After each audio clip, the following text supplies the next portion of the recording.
Well, g'day everyone. It's the Two Ordinary Cops. Damo, how are you, mate? Mate, I'm all right, but I don't think you are. No, mate. Apparently, I'm full Mundry, You're as you were a full couple of weeks. Mundry. Yes, it's mate. I am as sick as a dog. And for any women out there listening, I have got man flu, so it's Yeah. serious. They have Um, no idea what you're speaking of. They have never felt the affliction. Yeah, so Schultzy, you're full Mundry. Yeah, and I haven't heard it around the traps enough. I want to hear that word around because I reckon it's No, brilliant. well, Mundry, exactly. We're Mundry. going to get it out there. Yeah, But a general state of discontent. Yeah. And mate, So what are you up to at the moment? I'm in Newcastle, or just out of Newcastle, near Williamtown. We're doing some firefighter training, and we're right next to the Williamtown Air Base, and the bloody fighter jets, the F-35s, fly over all the time, and holy bloody hell, it's noisy. But that's all right. It's good. They're pretty impressive. So no, we're enjoying it. Actually, I, But I spoke to a couple of firers the other day. fireys or firefight, No, fireys or fighter no, pilots. actually, like proper firefighters. You know, Oh, there the you go. firers. Yeah, yeah, yeah. They were doing a show at one of the events I was at, and had a good, good laugh with them and all that sort of thing, and asked about their business and how they're finding it and all that sort of thing. They're running into similar dramas as the police, I think, as everything else. But Yeah, it was pretty good. Had a good yarn with them. So no, it's good. We do like the banter. yeah, But mate, something a little bit different today. yes. Mate, we're going to do a bit of a Q and A because we've had a few people contact us, at different stages, but mostly in the last week. So I think we've got about four to go on with. Mate, the first one is from Blinky, and he's an NT copper, and he asked if we can. I think the Cas boys went to a deceased person on the road and all that sort of thing, and he asked if we can actually talk a bit more about dark humour. Oh, So can we? just explain that a bit more. Yeah. So, Yeah, mate, no, you want to definitely. start off? I'd kick off, mate. I think I'm fairly well adjusted when it comes to the use of dark humour. So yeah, just for anyone who's not, I mean, everyone's sort of got some idea, but for those who don't really know, like dark humour is just creating humour out of situations that aren't funny. Yep. If you're dealing with tragedy, if you forever go down the doom line of this is so bad, this is so sad, all the rest of it, you're gonna there's no longevity in it. You're gonna cause yourself mental health problems if you can't separate yourself out from other people's tragedy that you have to deal with as an emergency service. So it's true to all emergency services, it's true to the medical profession. And we've said it before, bloody nurses. Oh my God. Talk about dark humor. Yes. So at its absolute core, dark humor is a coping mechanism. Yeah. What it does is it normalizes an extraordinary situation so that ordinary people can carry on and continue to go to those extraordinary situations. Um, Dark humor for those sensitive types can be taken out of context and seen to be nasty, or it may seem that a person doesn't have any empathy for other people. And I would actually say the opposite's true. I'd say those people who are drawn to emergency services genuinely want to assist others. And that was always the case that I found with police, fire, emergency services, medical staff. So the dark humor, what it does is it just allows you to rise above and to overcome situations that otherwise would be a terrible tragedy. I mean, they are still a tragedy. They're always a Yeah. tragedy. But the old term that, and I didn't coin any of my terms, I just copy what other people say. But I agree with stuff and I grab that and move on. But there was one that I really liked, and this is not my tragedy. This is a tragedy. That it is a tragedy. However, it's not my tragedy. Yeah. And the coping mechanism. I gave an example in our a while back talking about. I think it was in one of the funny stories. I went to a very bad plane crash where we were literally scooping dead human remains out of an aeroplane, badly burnt bodies.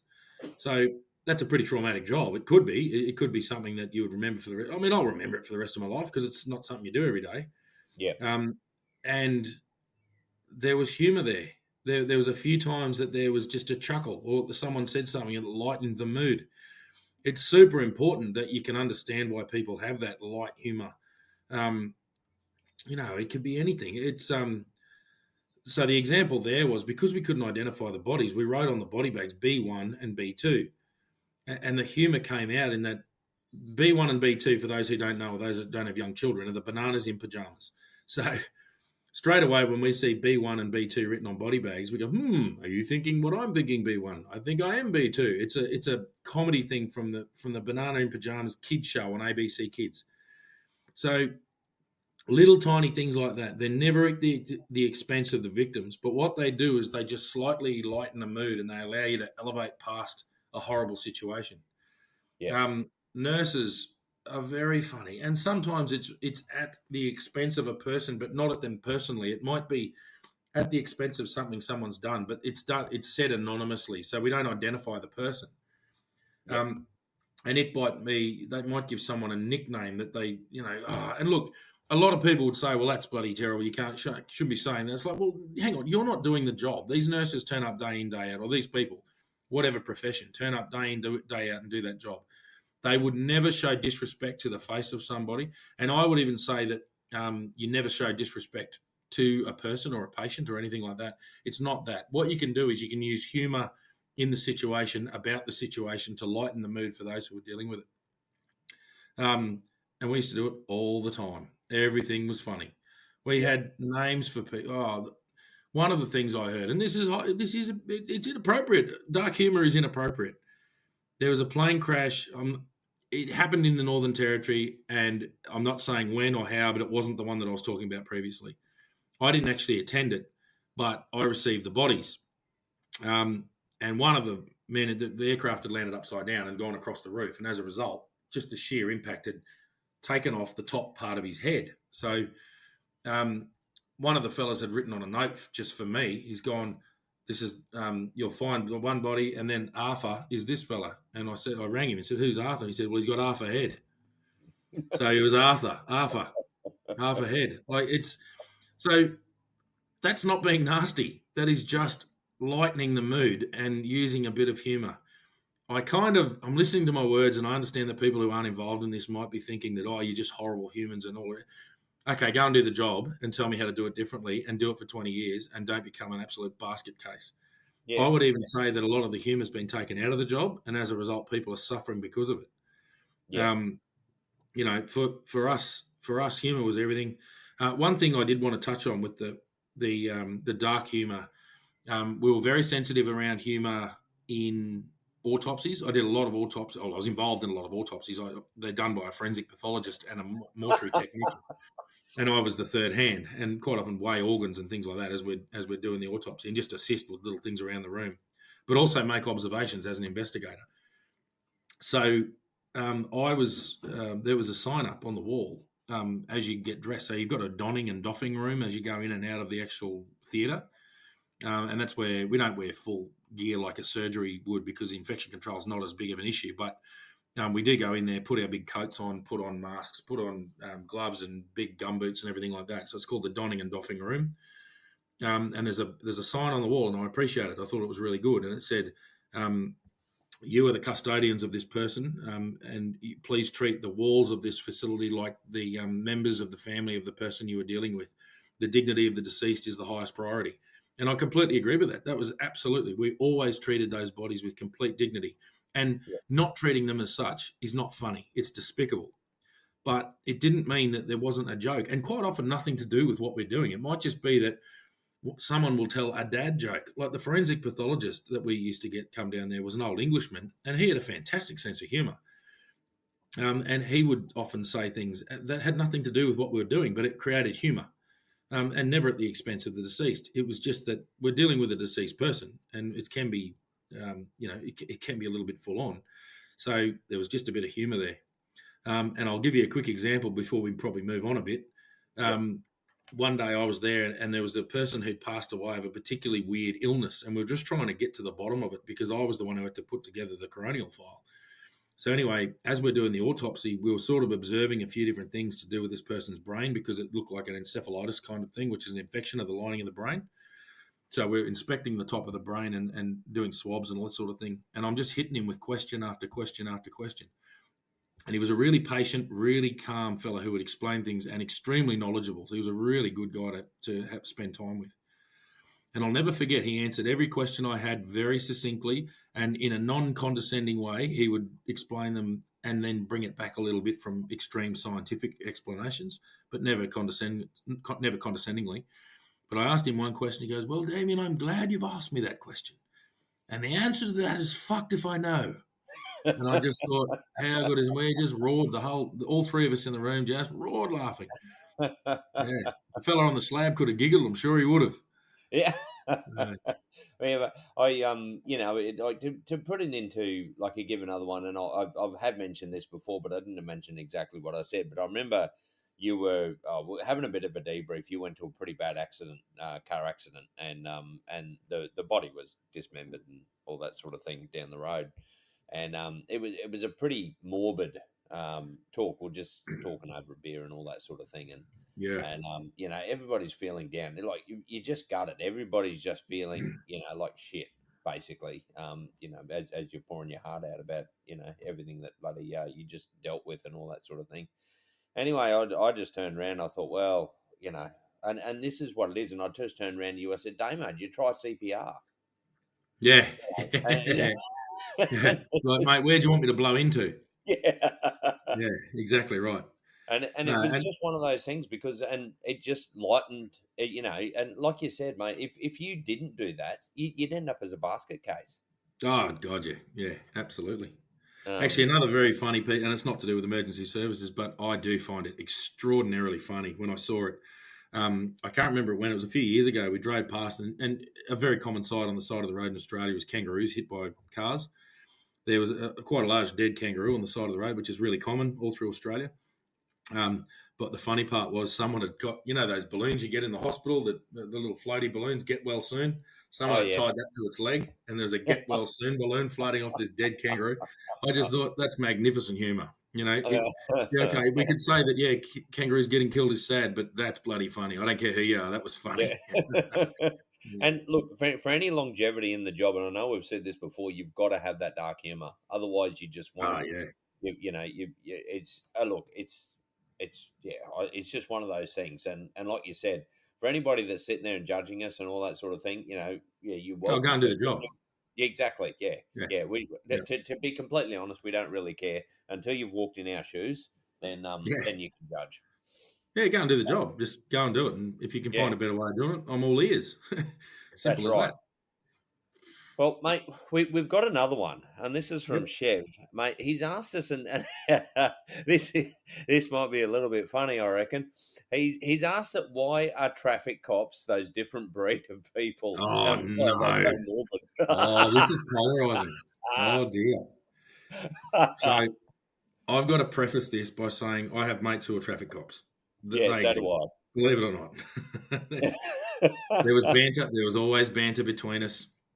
Um, oh, bloody traffic cops. Righto. So, okay. I'll I've do put this you on the spot, delicately. haven't I, Damo? Yeah, a little bit. I'll do this. Yeah, you have actually. Yeah. I'll do this delicately. It's almost like the ultimate enemy of the traffic cop is the detective. So we'll just see how we go. Yep. There's a number of terms that get given.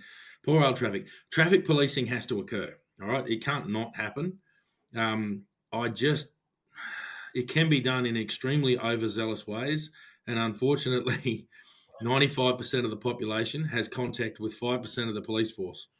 And even down here, I did no traffic. I can't remember. I used to write tickets to raging criminals just as a little bit of an add on to the offences that they were already committing. So Yep.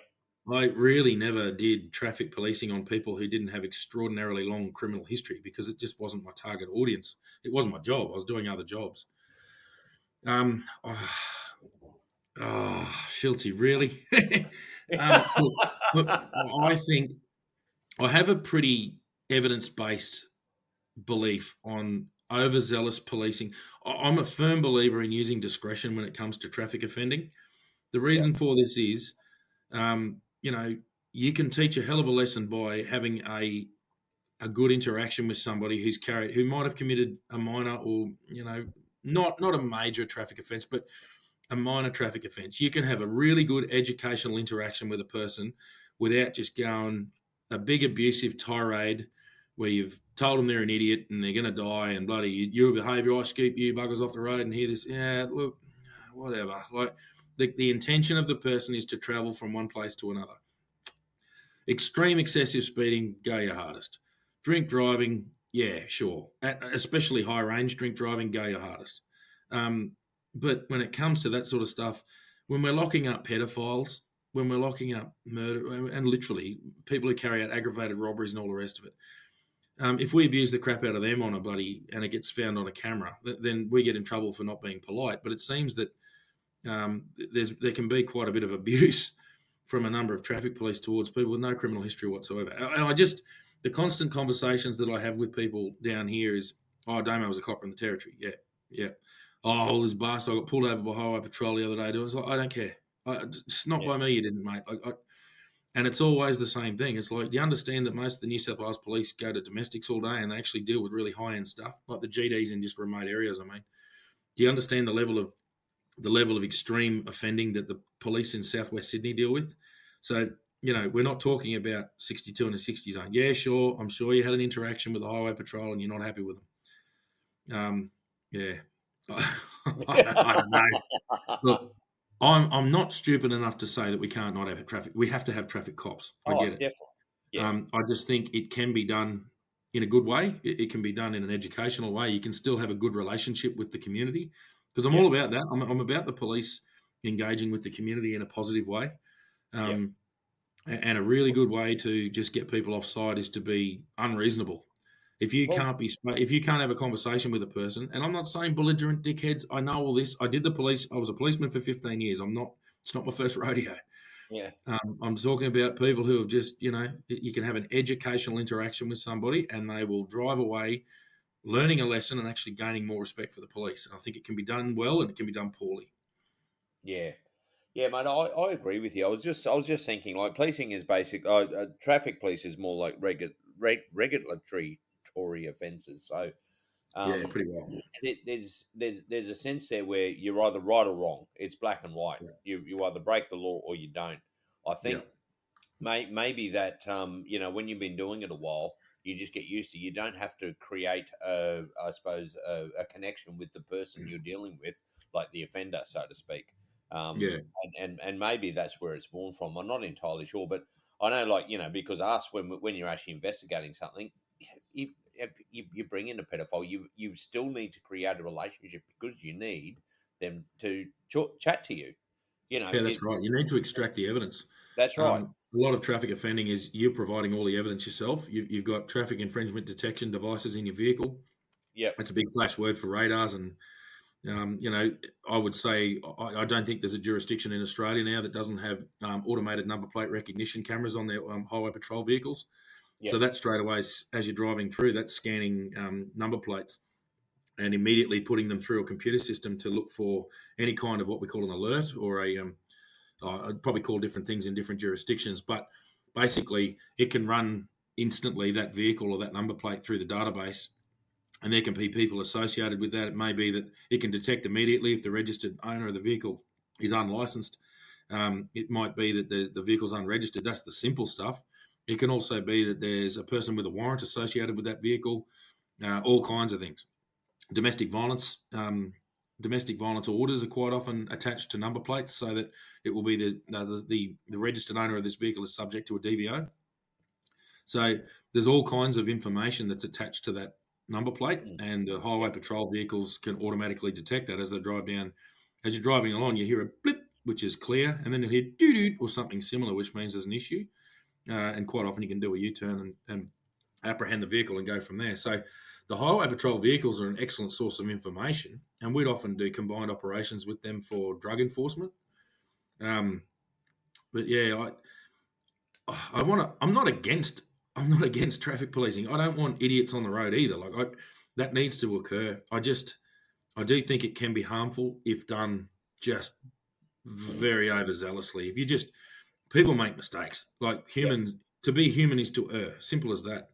Yep. Do I think you should be just absolutely slugged with massive fines and demerit points every time you err, when people committing other offences will be released from court for the most trivial things? Look, I've got my opinion on it. I'm not against, by all means. I've driven the rims off cars to back up traffic cops in trouble. So it's Yeah. certainly not a personal thing. It's just a belief in how it can be done. effectively, and how it can sometimes be damaging to relationships with the Yeah. community. I mean, yeah, Yeah, yeah, well, yeah, definitely, and I think that's one of the key points. And I mean, we got plenty of friends who were traffic cops, and and some very good friends. And realistically, look, in if I actually look at all the traffic cops that I've ever known, a high percentage of very good cops, and they've actually got a oh, very of good course, roadside manner. yeah, It's just unfortunately, like you said, 95% of people who deal with police deal with traffic cops, and that's right. and so that's the unfortunately, I think you get your good ones and your bad ones. And look, the ones that are actually in traffic, I think they're just like I said, it's a right or wrong. There's no they don't have as Yeah, much discretion. yeah, And look, and sometimes it could have been because they've been to a bad crash and all that. I mean, yeah. and to back up the traffic cops, I tell you what, if I had my badge now here in Brisbane, I'd be going absolutely nuts. The terrible the driving is shit. Yeah, but once again, there's opportunities for educational interactions. I'm not talking about belligerent dickheads. Mm, If they're going to be belligerent and gob off and carry on, that's real simple. There you go, yeah, champ. 28 days to pay. I'm not saying that. It's more there's you could start low and escalate. You know, the TRG don't run in and start shooting. They start low. They yeah, can yeah, escalate to that. So you should always start low. Yeah. Hey, listen, I would love to hear from some traffic cops. If you've got play the yep, devil's advocate, come in and argue with me. And I'm your ally. I'm not against you. What I'm saying, exactly. I'm just providing my 2 cents worth and just what I've sort of observed, having been in the police and done that sort of thing, and now living out in community and sometimes hearing some anti-police rhetoric from people who aren't necessarily anti-police, and Yeah, who have only had interactions with traffic police and they've had bad interactions with them. So, and then not even some of them don't even whinge about the fact they got a ticket. They said, "Yeah, I was speeding, I got a ticket," but he didn't have to call me a dickhead and all this sort of stuff. And I agree with you. He didn't have to call him a dickhead. For Christ's sake, mm, how fast did you drive to catch up to him? yeah, You know, like you can still do that job with a smile on your face. And I'll say his nickname. I've got a good mate in Damo, and he's a very good mate of mine. And his nickname, I'm not going to say his real name, but his nickname's Tin Man. yeah, So Tin in the Northern Territory stands for traffic infringement notice. yeah. He got the nickname Tin Man because I think he holds the record for the most traffic infringement notices written in one shift. But the guy gets so few complaints because he's such a pleasant fella. Yeah. He's just pleasant. Oh, look, I'm a bit unfortunate here, but I don't have a choice. You're going to receive an infringement notice today. But listen, just keep your driving down and you just drive safe and you have a wonderful day, won't you? He's just a Yeah. pleasant bloke. Well, So as a this result, he does well. He gets through it. He's an extremely productive traffic. Well, he was. I don't think yeah, he's in traffic anymore, but he was an extremely effective traffic cop. But he wrote yeah, a lot of tickets. But he was pleasant. He wasn't a pain in the ass to deal with. yeah. So yeah, Well, mate, I remember like even I got pulled over by a traffic cop there. This is many years ago, and just after I'd actually left the place, and his roadside manner was absolutely outstanding. It was just mm, really really good. His whole mannerism to the point that I thought everybody's quick to smash the police. yeah, But not very many give compliments. So I just went on the Queensland Police website and actually, sent him a compliment because I yeah. said, this is how you should look at training your traffic cops or cops in general. That his Mm. roadside manner was exceptional, Yeah, and very de-escalating, and that's the big thing. I think it's very. I see you see videos of a lot of traffic cops having screaming matches with people on the road, and what's that achieving? yeah, The whole idea of that's the right. police is to de-escalate, and I think Mm. sometimes it's not done greatly. But I think we can move on. But Yeah. yeah, traffic cop, get in touch with me if I'm wrong. Tell me. I'm happy. I'm a big boy. I got thick skin. I've been struggled to be offended yet. So yeah, Well, mate, we've got one more, and I won't mention her name, but she's actually joining or in the process of joining the police, so she's in the final stages, and she's asked that if we can give some, and she's listened to all our episodes, so which is probably nice to hear. You've got people Hmm. interested in joining the police, and we've always been big advocates for people to join the police, and we both loved it when we were in there. But she asked if we could give a bit of advice in preparation for going to college. What do you reckon? What can you say Yeah. there, mate? Um, Yeah, yeah, good on her. That's excellent. So reaching out, trying, straight away, it sounds like she is well prepared. And the fact that she's reaching out, seeking out information, which is one of the things I would say to do. Speak to Yeah, coppers. Go and speak to people you know who've been in the police force. Um, the big thing I would say is that go into the police with a really positive attitude. Um, there's the world's full of 15 to 20 year senior constables who just write TJF everywhere. And TJF, for those who don't know, is the job's fucked. yeah, Don't go in with that attitude. Go in with a good, fresh attitude that you are going to. It's a really important job. It's sometimes a very difficult job, but I tell you what, it is bloody rewarding, and you'll have some really good friends for life that you get in there and get to know. So to prepare for the college, especially, I would say get as fit as you can. yep, Really get into your fitness. That'll just make that component less less hard. I don't know what the fitness is like now, but we've mentioned what we went through, and some of the fitness training was pretty tough. I'm not going to sit here and say it's the hardest training ever. It's not. There's military training that's far harder. Um, I know the fireys go through a lot of physicality when they're doing their training as well, and they maintain their physicality. Um, yeah, I think being fit would be one. Speaking to police, going there with an open mind. The big one, stay really positive. Just enjoy it. Get to know all your crew, all your squad mates. Like they're going to be mates for life. Your squaddies will be a yep, really tight knit crew. You're going to have a good shared experience in that first 6 months at the college. Um, Work hard and play hard when you get to the college. But don't, oh no, I can't. I've got to study all night tonight. It's like, no. Learn to put the pen down and just go and enjoy yourself, relax, take that time out, and then rip back into it. So work hard through the week, but then relax on a Friday night and a Saturday. Um, I think I'm not big on giving advice, but the biggest thing I can give for advice that I would ever say is do not, under any circumstances, take any form of police identification out of your wallet while you are out anywhere. Do not, under any circumstances, be tempted to say I'm a police officer or try and enforce any kind of. If you think someone's doing the wrong thing while you're out as a police recruit on the piss, and this applies to coppers once you've graduated and you're on the piss, leave yep, your badge at home. If you see yep. a major drama, call 000 and get the actual sober police there. Um, do not ever flash Freddy. Under No, no circumstances do you flash Freddy. It will cause you nothing but extreme heartache.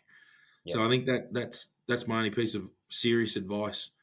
Oh, But yeah, it sounds to me like she's got her head screwed on. She's seeking out advice, and yeah, I think be fit and be positive, and just have a really open mind. And yeah, they'll swallow your ego. That's a big one too. Go in there and just be quiet. Listen, just listen. yeah, That you if you're learning how to be, don't get me wrong, don't say nothing all the time. Like use your life experience, and it might be a learning experience that you can share with your squad mates. Do that, but be receptive to the information that you're going to be given, because it's like interviewing an offender or a witness. There's nothing that I have to add. I have to extract the information from the witness. So why would I talk? My voice is worthless. The yeah, only words I should say should be extracting information from the victim or the witness. So treat it like that. Extract information from your instructors, and just seek out more information. So yeah, I don't know. That's probably what I'd do. And look, you're not going to learn it. You're going to learn things at the college. That's the whole idea. It's a place of learning. So you don't really need to learn things before you go there. But I think definitely understand what you're getting yourself into. Um, and yeah, that's my thoughts. What are your thoughts, mate? yeah, mate. I think like you've got to earn your place in the police as well. Oh yeah, And that's the whole thing. Like you're not a cop until you're confirmed. So yeah, if I mean, I think back in the old days, I'm not sure if they get the badge early or when they get the badge now, but yeah, like you said, mate, keep it in your pocket or leave it at home if you're going out on the piss. It is nothing ever good has come from no, people mate. flashing I their would badge. even say, sorry, you go. Keep going. No, yeah, sorry, mate. But yeah, people have flashed it before and in front of other police and haven't realised it. You know, when they've gone into a bit of a disagreement and all that sort of thing, and it's Oh, never ends well. So just it leave the has badge never, at ever, ever in the history of Australia has that ever ended well. home. I'll tell you what it ends with, especially as either a recruit or a probationary constable. It ends in you finding another job sometimes at the Yeah, extreme end. At the lower end, it ends with you getting your bottom smacked at the college. And also, it's a bit of a reputation. Like, if you flashed Freddie as a recruit, people go, "Who was that dickhead from the recruit college who flashed Freddie?" Yeah, You will never do it. Just never. There's never a reason, ever. yeah, If someone needs someone to be, if you need as a citizen to assist somebody in providing CPR, just be a citizen. Go in there as a yeah, citizen and provide CPR. Don't. To this day, I wouldn't walk up to someone and say, "I used to be a cop. I can help." I would never do it. I just, as a no, citizen, I'd just get involved. I go, "Look, I've got some yeah, first aid. Do you need some help?" Um, yeah. yeah, swallow the old ego and just know that you're going to learn a lot at that course. And yeah, Yeah, that's about it. exactly. And look, everything. I think the most important thing I can and look, we learnt this in the college, but everything that you do in the police force will create a reputation for yourself, and that can Oh yeah, actually go like even in court and all that sort of thing. And like if you do really well in court, all the magistrates talk, and they all know each other, and they all talk about the police officers that come in and give evidence. If yep, you are tickety boo in how you actually present yourself and give evidence and all that sort of thing, then you will get a lot further when you're in the witness box. You'll get a lot more leeway, when you're in the witness box. So yep, I even had a magistrate once when a defense lawyer questioned my word. He actually told her that my word was good in this court long before she got here. So yeah, if you can build that reputation, it is very very very good. The other yeah. thing, mate, I would touch on, and look, I would, of course, I mean, I struggled a little bit in the plea, especially in the college, and that was with legislation. But Mm.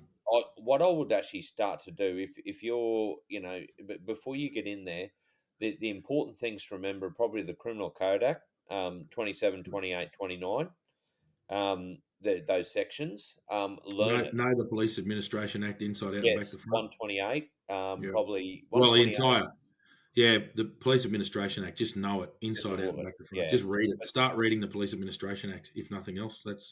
Yeah, yeah. that's all your powers. So that's Yep. all the stuff you really need to know. This is in the That's Northern Territory. It's different in every jurisdiction, but yeah. and this a little bit of advice for anyone going into any academy around the country. Find an act with police written in front of it. I know Queensland's the Police Powers and Responsibilities Act. I'm not sure what New South Wales is, but there's different policing acts of Parliament all over the place. So pieces of Yep. legislation. Start having a read of that. Yep. That Because would that's be where if your you powers really and wanted to arrests. start prepping. Yeah, that's Yeah. academically prepping. But yeah, that's something you'll need to know well. Yeah. Mm. So yeah, I think that's yeah. I mean that yeah, Police Administration Act. That's extremely important for the NT. And look, I would yeah, Criminal Code Act because a lot of the stuff that Mm. you deal with and charging people with will be in the criminal code. Yeah, Um, so and especially I would say 27, 28, 29. If you know that, then you're going to be ahead when you're in that section yeah. when they try and drum it into you.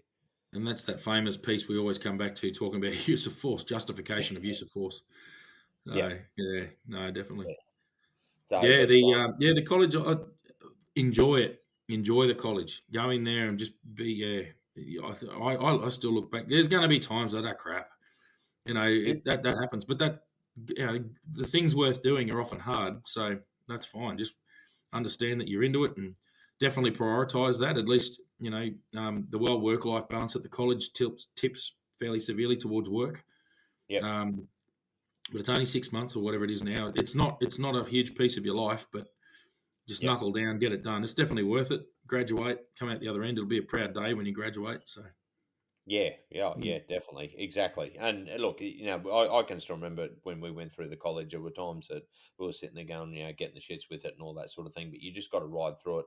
And like we've spoken about before, they will hammer you in the college, but it's to build your resilience, and that's what it's about. So when you actually get to those high level situations, where you're getting abused and all that sort of thing, you just brush it off. It's like yeah, water off the duck's back. So just yep, remember that everything they do is trying to teach you to be a better police officer. yeah. And if you feel overwhelmed and feel like you're a fool and you don't know what you're doing and all the rest of it, well, I'm sorry to say that's not a very exclusive club. That's everybody. Even if people don't say it, even the people who seem to be duxing it, quite often that's because they're working their ass off after hours. Occasionally, you just get that absolute academic freak who can just absorb it all and push it back out. Yeah, And yeah, good luck to them.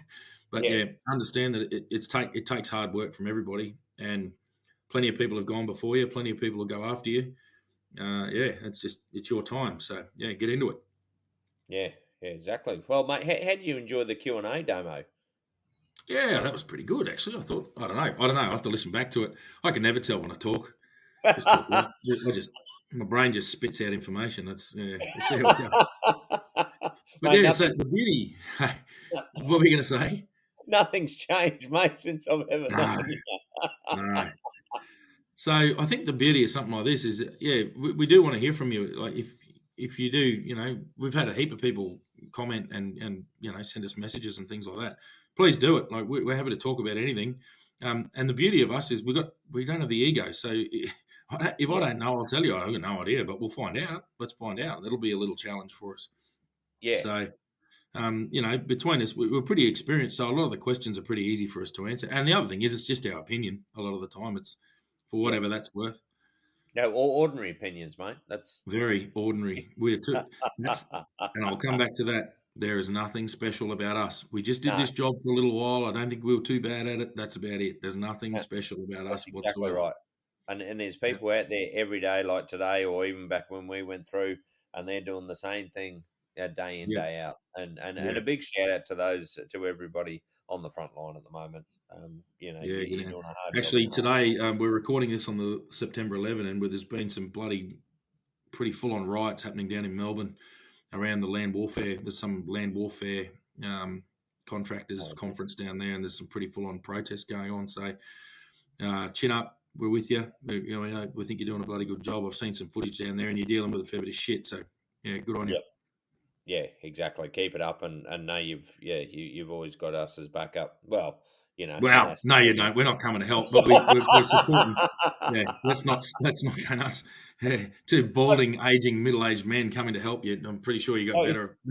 do you want to know a funny one, mate? I think it was about 6 months ago. I actually got a call from Comms, and they asked me if I go to a job.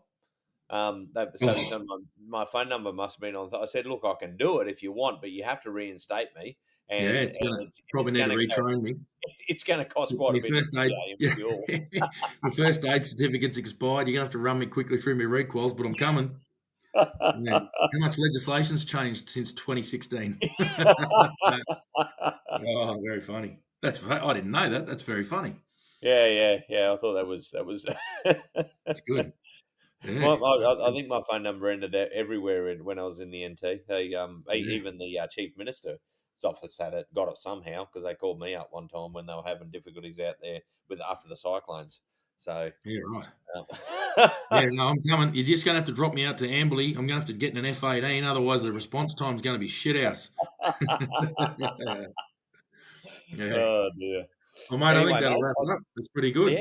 I think so. And yeah, I Yeah. mean, if you're pretty happy with that, I mean, I think you did quite well, mate. Even when I put you in the hot seat. So.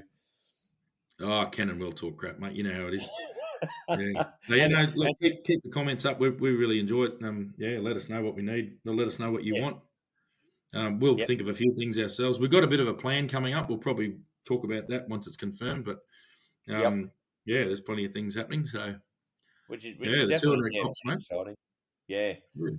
Yeah, yeah, and well, actually, I was thinking, mate, as we get closer, we might give a few hints on what we're planning. So, Yeah, yeah, yeah. just to see if those detectives out there can figure it We'll work it out. Yeah, no trouble. That's the go. out. Rightio, mate. Good on you. It's the 200 cops, and we'll talk to you next week. Yep. See you then.